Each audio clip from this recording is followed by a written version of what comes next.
ರೈತ ಸೇವಾ ಸಂಘದ ರಾಜ್ಯಾಧ್ಯಕ್ಷ ರವಿ ಪಾಟೀಲ್ ಹಾಗೂ ಜೈ ಜವಾನ್ ಜೈ ಕಿಸಾನ್ ಸಂಘಟನೆ ಸಂಸ್ಥಾಪಕ ಗೋವಿಂದ್ ಪಾಟೀಲ್ ಅವರ ಮುಂದಾಳತ್ವದಲ್ಲಿ ನೂರಾರು ರೈತ ಮುಖಂಡರನ್ನೊಳಗೊಂಡ ರಾಜಕೀಯ ದಾಳಕ್ಕೆ ಬಲಿಪಶಿಯಾದ ಪಿಐ ಮಂಜುನಾಥ್ ನಾಯ್ಕ್ ಅವರ ಅಮಾನತು ಖಂಡಿಸಿ ತಹಸೀಲ್ದಾರ್ ಮುಖಾಂತರ ಮಾನ್ಯ ರಾಷ್ಟ್ರಪತಿಗಳಿಗೆ ಮನವಿಯನ್ನ ಸಲ್ಲಿಸಿದರು.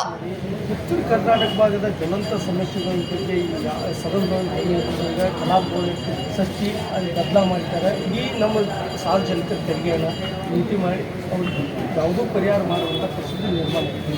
ಇದರ ಸಂಬಂಧ ನಾವೇನು ಈಗ ಪೊಲೀಸ್ ಅಧಿಕಾರಿಗಳನ್ನು ಸಸ್ಪೆಂಡ್ ಮಾಡಿದಾಗ, ಯಾಕಂದ್ರೆ ಅವ್ರು ಆ್ಯಕ್ಟಿವ್ನು ಬರೋಂಗಿಲ್ಲ. ಕಮಿಷನರ್ ಲ್ಯಾಂಡ್ ಬೆಳಗಾವಿ ಬರ್ತಾರೆ.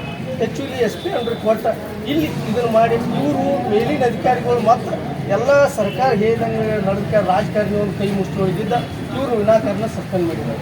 ಯಾಕಂದ್ರೆ ಅವ್ರನ್ನ ರಾಜಕಾರಣಿ ರಾಷ್ಟ್ರಪತಿಗೆ ನಾವು ಏನು ಹೇಳಿಪ್ಪ ಅಂದ್ರೆ ರಾಜಕಾರಣಿ ಅಂದ್ರೆ ಪೊಲೀಸ್ ಇಲಾಖೆಯನ್ನು ತಡೆಯೋದನ್ನು ಸಪ್ರೇಟ್ ಇಡಬೇಕು.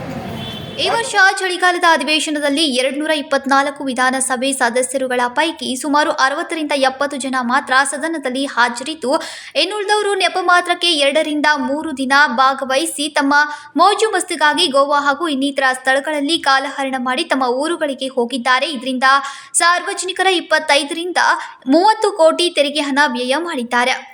ಇವರು ಒಳಗೊಳ ದೇಶದ ರಾಜಕಾರಣ ಇಟ್ಕೊಂಡು ಇವರು ವೈಯಕ್ತಿಕ ವಿಚಾರಗಳನ್ನ ಸದನದೊಳಗೆ ಕಲಾಪ ಎಬ್ಬಿಸಿ ಅಸಂವಿಧಾನಿಕವಾಗಿ ಮಾತುಗಳನ್ನ ಆಡಿ ಇಡೀ ಸದನ ಗದ್ದಲಕ್ಕೆ ಎಬ್ಬಿಸಿ ಮತ್ತು ಅದೇ ರೀತಿ ಕಾನೂನು ಚೌಕಟ್ಟಿನಾಗ ದೇಶದ ಒಳ ಆಡಳಿತ ಆದಂಥ ನಮ್ಮ ಆರಕ್ಷಕರ ರಾಜ್ಯ ಪೊಲೀಸ್ ಇಲಾಖೆಯವ್ರನ್ನ ಈಗ ಯಾವುದೇ ಸರ್ಕಾರ ಇಲ್ಲ ನಾವು ಆಯ್ಕೆ ಮಾಡಿದ್ವಿ.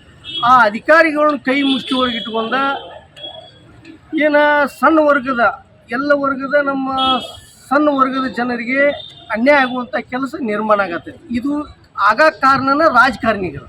ಉತ್ತರ ಕರ್ನಾಟಕದಲ್ಲಿ ಹಲವಾರು ಜ್ವಲಂತ ಸಮಸ್ಯೆಗಳಿದ್ರೂ ಅದರ ಬಗ್ಗೆ ಚರ್ಚಿಸದೆ ಬರೀ ಒಣ ರಾಜಕೀಯ ಕೆರಚಾಟ ಬೆಸಗಿ ಆರೋಪ ಪ್ರತ್ಯಾರೋಪದಲ್ಲಿ ಅಸಂವಿಧಾನಿಕವಾಗಿ ಅಧಿವೇಶನ ನಡೆಸಿ ಖಾನಾಪುರದಲ್ಲಿ CT ರವಿ ಪ್ರಕರಣಕ್ಕೆ ಸಂಬಂಧಪಟ್ಟಂತೆ ಎಲ್ಲ ಉನ್ನತ ಅಧಿಕಾರಿಗಳ ಉಪಸ್ಥಿತಿಯಲ್ಲಿ ನಡೆದ ಅಚಾತುರ್ಯಕ್ಕೆ PI ಮಂಜುನಾಥ್ ನಾಯ್ಕ್ ಅವರನ್ನ ಬಲಿಪಶು ಮಾಡಿ ಅಮಾನತು ಮಾಡಿದ್ದು ಅಕ್ಷಮ್ಯ ಅಪರಾಧವಾಗಿದೆ.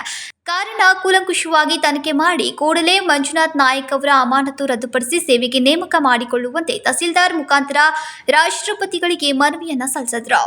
ಪ್ರಸನ್ನ ಕುಂಬಾರ್, KMM ಕನ್ನಡ, ಖಾನಾಪುರ.